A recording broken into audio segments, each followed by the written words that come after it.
Good afternoon, everybody. Big Mike back here with you once again. Welcome back to Big Mike Talks. And today, finally, I give my review for WWE's Saturday night's main event.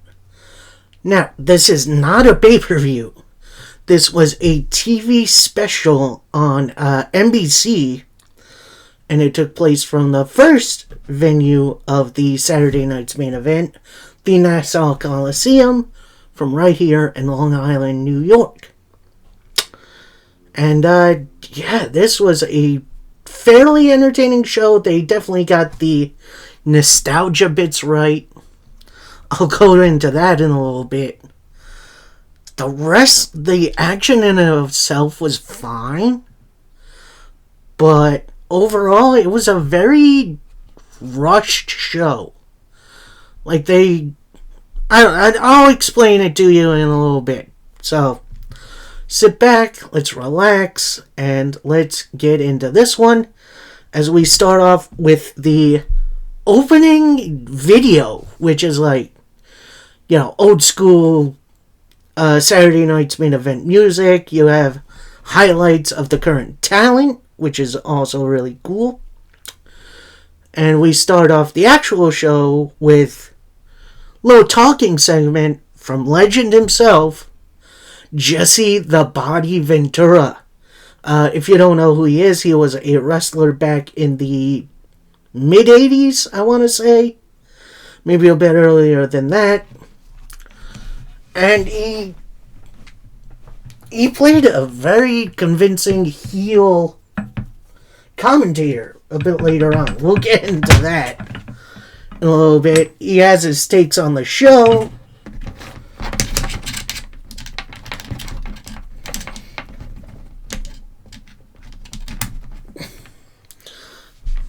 And it's definitely good to see him.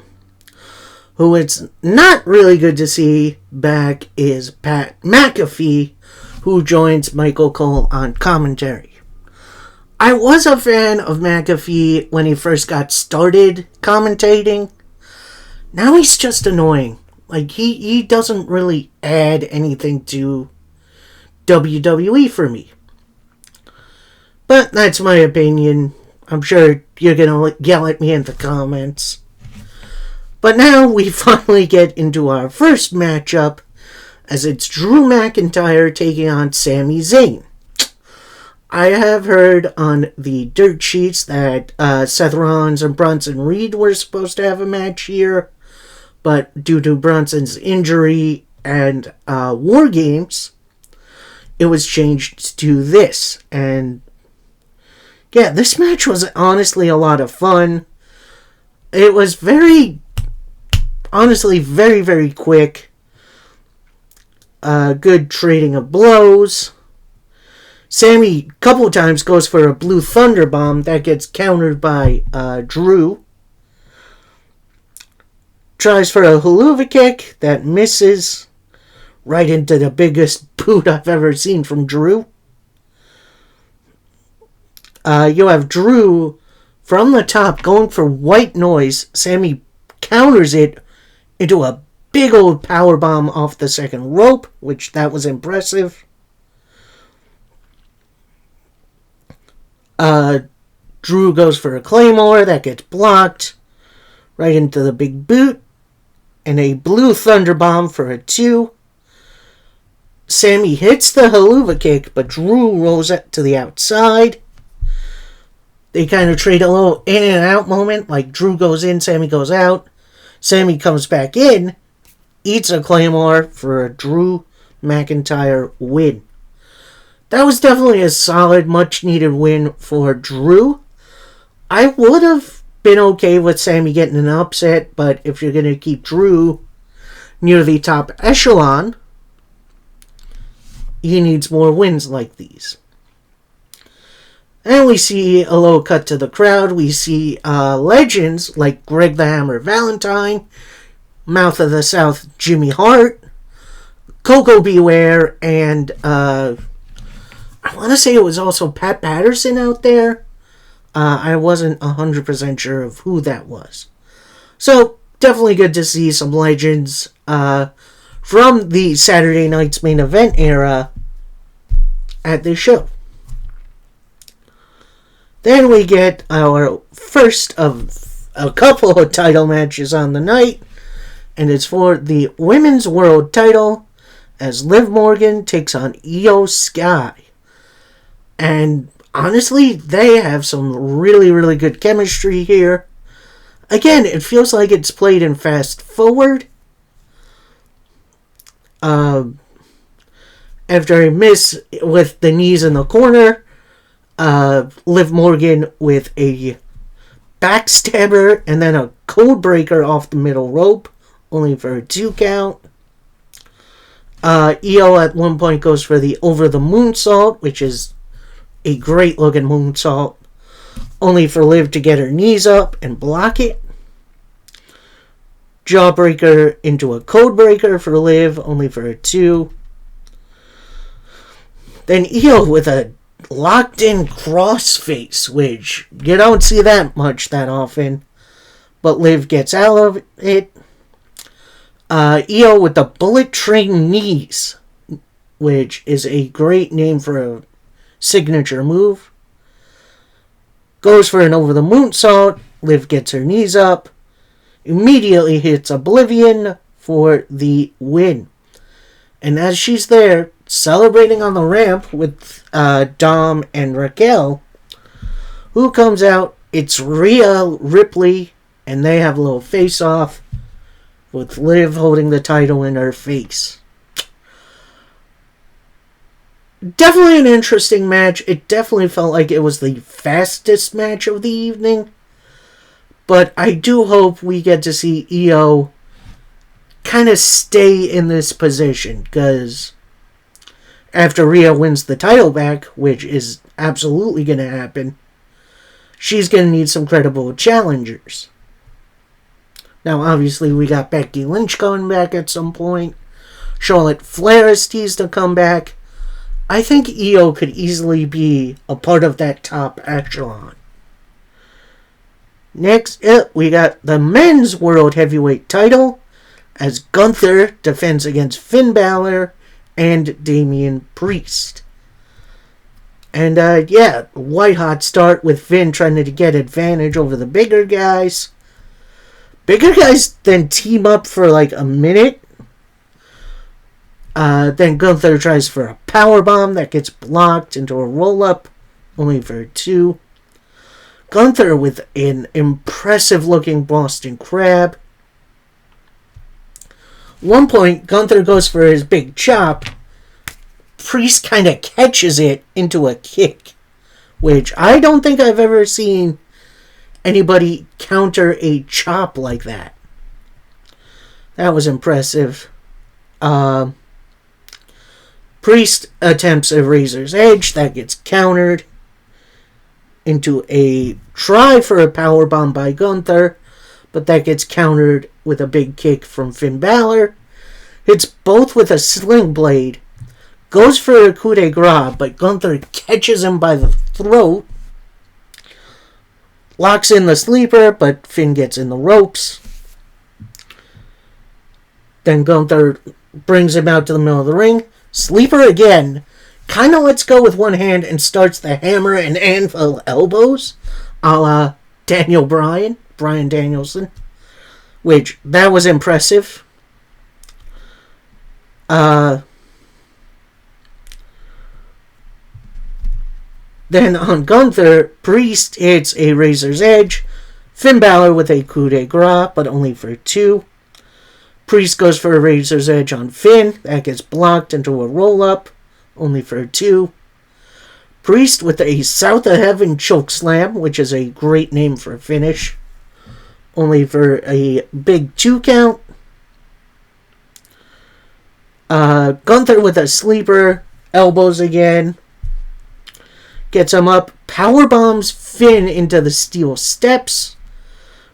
Gunther gets back in the ring, hits a big old dropkick on Priest, big powerbomb to win and retain his title. I am glad this match got some more time. All 3 of these guys are just fantastic wrestlers. And I think is my match of the night. Like, I don't care what anyone else says. This match absolutely ruled. No interference from the rest of Judgment Day. Although, we'll get to the reason why from my review on Friday for Raw. But yeah, another clean win for the heels, which is interesting. That'll be a theme coming up, as we got the Women's United States Tournament Final, where the winner walks away with the Women's United States title. We got Chelsea Green taking on Mia Yim. And yeah, this match was honestly a little bit clunky. Like, not saying bad, but it was a little awkward to start, especially with Mia's kicks, which I think she whiffed on one of them. Green tries for a suplex, leads to some arm drags by Michin. One point, Michin has Green caught in the tarantula hold, which I am so happy she adopted that move. I love the tarantula. Where you have your opponent hanging upside down and you trap their arms and legs together. That's an awesome looking move. But then as Michin is letting go, Chelsea Green distracts the ref. Then Piper Niven, who is ringside for Chelsea Green, pulls Michin to the outside and hits a black hole slam on her. Which, ouch. She slides Michin back in. Green goes for the Rough Rider, in which, if you don't know, Chelsea Green is the significant other of Matt Cardona, formerly known as Zack Ryder, if you didn't know that. So, yeah, that's definitely interesting. Michin actually catches the Rough Rider. Big powerbomb. Couple of suplexes and a DDT, only for a 2. Goes for Eat Defeat, which I was calling Soul Food for the longest time, which I think is a better name. Green blocks it, tries for an Unpretty Her, but that gets countered as well. Green off the ropes, hits a Rough Rider, only for a 2. Misses on a shoulder tackle, hits the ring post. Michin with a swanton bomb off the apron, which is crazy. Gets her back in, goes for Eat Defeat on Piper. Gets back in. Green looks for an Unpretty Her, but that gets blocked into a roll up for a 2. Michin with an Eat Defeat, only for 2. Then, after a big suplex, Piper Niven gets on the apron, distracts Michin. Green with a big old drop kick and Unpretty Her to win and gain the title. As we see Green and Piper Niven celebrate in the ring like they're Kevin Nash and Shawn Michaels. If you don't get that reference, that's a pairing they had back in the day, before Saturday night's main event. And then we come to our main event of main event, and it's for the WWE Undisputed title. We got Cody Rhodes taking on Kevin Owens. And for one last surprise of the night. So earlier in the week, we saw a little video of Triple H presenting Cody Rhodes with something was in a box. Cody opened it, gave the camera a smirk, walked off. So at this point, we don't know what it was. We can only guess. Of course, it is maybe not the original design, but the really good design of the WWE title. It is the Winged Eagle title. If you don't know, that title has a little globe in the middle, and it has, an eagle on it, where the wings come up past the title design. It is a beautiful title that wasn't really my generation. I was raised during the Big Eagle era when Stone Cold had it. Although he had the Smoking Skull title, which, look that up. That's a good looking belt. But yeah, Cody Rhodes bringing out the Winged Eagle, which he has been saying in interviews he's wanted to do since he got back. This is a really cool moment, and very appropriate for a throwback show. And this match starts with Cody looking to lock up, but Owens going to the outside. Each and every time, Cody playing little mind games, which I do like out of Kevin Owens. They get back in, they just start hammering away at each other, just boom, boom, boom. They end up making it to the outside where Kevin Owens goes for the hits the Randy Orton suplex into the announce table, which that looked brutal. They get back in. Owens tries for the bionic elbow, made famous by Dusty Rhodes. Not Dustin, that's a different person.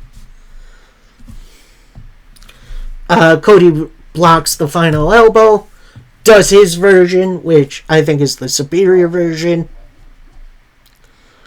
Hits a big old power slam. Hits a disaster kick, only for 2.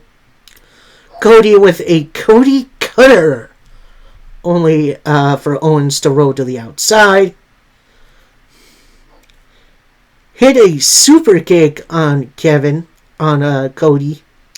Clears off the announce table. Goes for a power bomb. That gets blocked.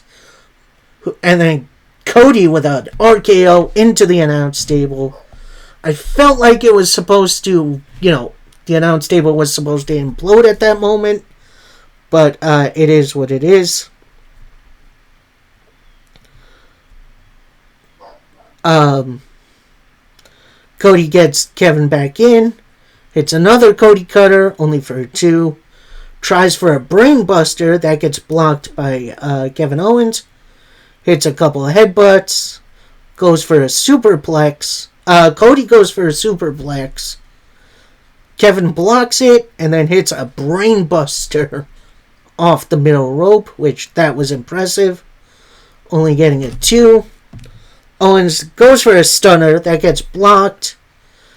Cody goes for a crossroads. Again blocked.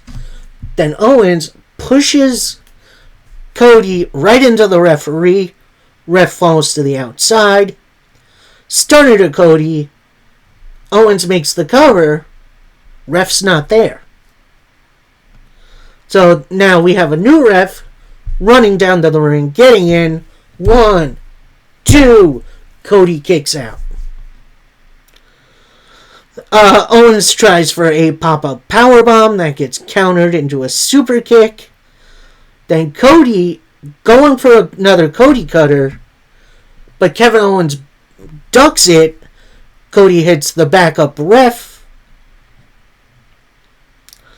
Then Owens, seeing he's free and clear, goes to the ring bell position, grabs a steel chair, gets back in the ring, goes for a big chair shot. Cody ducks it, hits a Cody Cutter. Then he has Owens in position for the crossroads.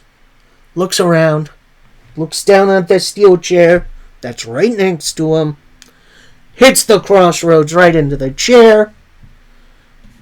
And as he's going for the cover, the original ref gets up. It's the 1, 2, 3. So your winner and still undisputed WWE champion, the American Nightmare, Cody Rhodes. Now, the show itself doesn't end there. However, the crowd got to see a little bit more. We did see this on Monday Night Raw. So, minor spoiler. Once the cameras stopped rolling on NBC, we saw Cody Rhodes trying to cut a promo. Kevin Owens attacks him from behind and hits a package pile driver on him to leave him laying. And we see Cody Rhodes get carted out. Now, there is an injury report on Mr. Rhodes. It's definitely more of a kayfabe injury, considering we got Raw was actually taped this week. So the Raw this week and next week would be kind of spoilers. No, wait, I'm wrong. Raw was actually taped the week prior.